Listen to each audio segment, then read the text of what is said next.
Right, good afternoon, Form 5. I'm in C2, it's lunchtime. This video is going to be looking at describing relief and drainage based on Maths Paper 2. You had two questions in the mock about this, worth 6 points, which is a lot, okay? So worth paying attention to. I also noticed that not many of you are watching these videos, so I may well stop them.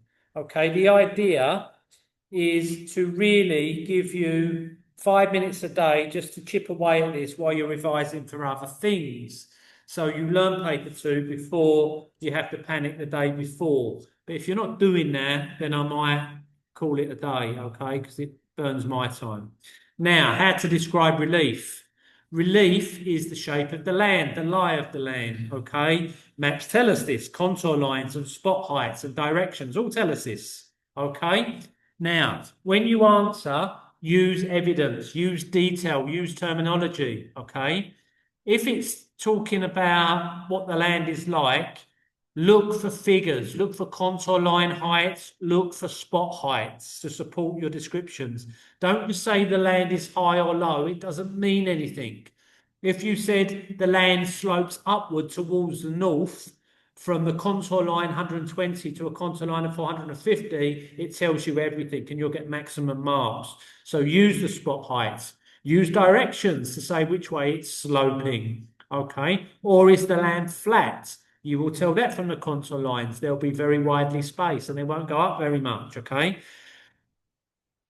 Which way do the slopes face? If the slope's going down, is it going down towards the south or up towards the north? Okay. Is it a gentle or steep slope? You'll tell that by the closeness of the contour lines and also the numbers on the contour lines. Okay. You could get features such as cliffs appear on the map, but you can check with a key and add them in. If there's cliffs in the area you're being asked to describe, say there's also cliff faces or escarpments, use the key. Okay, be precise. Give compass directions. You can also incorporate grid references to say, it slopes up from grid reference 5420 all the way up to grid reference 5520 or something like that, just to use terminology, be precise, describe what's going on. Now, with drainage, it's similar because drainage is part of the relief in many ways. They both appear together on the map. Okay, drainage is about the presence or absence and flow of water. When describing drainage of an area, try to comment on the below using terminology again. Are there rivers? If so, name the river. What direction is the river going in? If you can see the contour lines, which you probably can, it will indicate, is it flowing downhill, which it will be, towards the south, east or west? Okay. Is it a single river or do we see multiple channels converging in the area? And we've got names to describe those patterns that we're going to look at in a minute, okay? Have people interfered with the river drainage system? Can you see human structures where they've channeled the river? If you see anything on the river that looks a bit odd, look at the key, mention it in your description. Sometimes humans straighten river channels as flood defences, mention that, use the key. You could also see the presence of underground wells or springs, lakes, mention the lake. It could be a natural lake, it could be an artificial lake or reservoir. Mention it, use detail, use terminology. This was the area that you had to describe both the relief and the drainage in the mock. It's not that detailed, but this was in the very bottom of the map, the south of the map, okay? We can see we have a range of contour lines, and I've managed to cut off, unfortunately, in the picture, the spot height. There was a spot height here of about 1,634, which was the highest point. I could say that the land here slopes downwards towards the north because this is the north of the map. We always know that the maps are the north. Know your compass points. So we're going from 1,634 spot height. We are sloping downwards towards the north of the map to a spot height of 1,174. Give those details, okay? I don't see any additional features on there, like cliffs or anything, but we can see that it slopes quite steeply downhill. We can give the figures, we can give directions. We could also mention that, it slopes from this this grid square to this grid square. I can't see the data from here, but you get the point, okay? Now, with the drainage, it's not very clear at all. We can see these small faint blue lines dotted, that if we look on the key, we see they're intermittent streams. And we can also see these tear-shaped features. Again, use the key and we find that they're springs. So we've got intermittent streams running maybe in parallel, often from springs, running down the slope from north to south. Okay, now what type of pattern are they? I'm not sure, but we'll look at that in a minute. Okay, but notice the springs, notice the intermittent, give the directions. Here's from a local Mauritian map. You could be asked to describe this area of Côte d'Ivoire in box, this one, 93.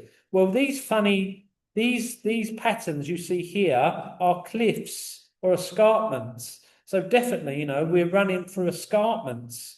We can also see that, the relief is running down again. We can see here from maybe that's a height there on the contour, might be a spot height there of 600, is that? Running all the way down to 350 and then all the way down to the bottom here. I can't see another contour. There's one here, 260 as it comes round. So we described that. And if we know the direction of Côte d'Ivoire running this way, this is north.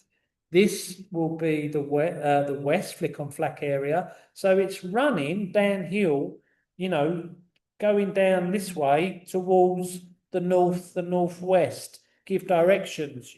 Mention the cliffs, mention the fact that there's these tree symbols and it's lightly forested. Use the key, okay? Describe. We can see it's quite steep. It's going down quite steeply into a point. Use all these descriptions. If you were asked to describe this grid, mention that there's a pipeline flowing downhill to the power station. It's probably might be hydroelectric power, okay? So there's all kinds of things you can describe to describe the relief, okay? Now, we mentioned types of drainage pattern. We've looked at this before. These, and we'll go into this in more detail in a minute, but by looking at the way the drainage patterns work, we can give them certain names and we'll delve into that, okay? This one is called a dendritic pattern, okay? This one here, it's kind of like a tree where multiple streams connect into a main river. It's called dendritic. It's a dendritic pattern. If you see a pattern like that, a tree-shaped pattern, flowing together, flowing downhill, you mentioned it, you'll get an extra point for that, okay? But we have other types of pattern. We have this one, where you can see on the map, there's lots and lots of kind of river channels or channels flowing out of what looks like a lake. I can't quite tell, but the rivers are flowing in the same direction. There's not too many tributaries, there's a few, but there's a few tributaries, but they tend to be flowing parallel. It's a parallel drainage pattern, okay? Then we have this one, which is a trellis pattern. Let's go back to this model. This one, trellis. Trellis is a thing like fences. You grow plants up in a garden. They all interconnect so the plants can grow through them. You can remember that pattern, trellised, okay? So that if that comes up, you might be able to identify not that one, this one, as a trellis pattern because they all connect, okay? Trellis pattern. The drainage pattern is short, subsequent tributaries join the main stream at almost right angles. So the tributaries are not coming in at angles, they're kind of coming in square on, okay? Trellis pattern. And then we have a radial pattern. Go back to our original map. You can see the radial radiates. That could be the top of a hill or something. And the drainage patterns are radiating away from a central point, as we can see, okay, here. So here is actually is a top. We can see a spot height of 1,516. And then below that, channels start emerging and they radiate away from that central point down the mountain or hill, whatever that is, okay? We could describe that. We could describe the relief of this. It's got a spot height of 1,516, then it goes down to 1,000, 800, 600, 500. So we're looking at a hill or a mountaintop with radial patterns of drainage moving away from it, okay? And then finally, we've got the centripetal drainage pattern. Let's go back to our main map, where it's a bit easier, the model's a bit easier. Have we got that on there? No, we haven't. So we'll go back to that last graphic. This drainage pattern in which streams flow in different directions and converge at the same endpoint, which is generally a depression or basin. So what we've got with this centripetal, all these streams are coming in from different directions, but they're ending up in this lake, Lake Rukwa, okay? So they're flowing in from different places. The lake is obviously the lowest point. Water's running down the surrounding hills through the basin from different places, but they're all converging to this center point, centripetal drainage pattern, okay? So this is how you approach describing relief and drainage patterns by being specific, using directions, using contour lines, spot heights, describing slopes, whether they're steep or they're flat, okay? Use terminology.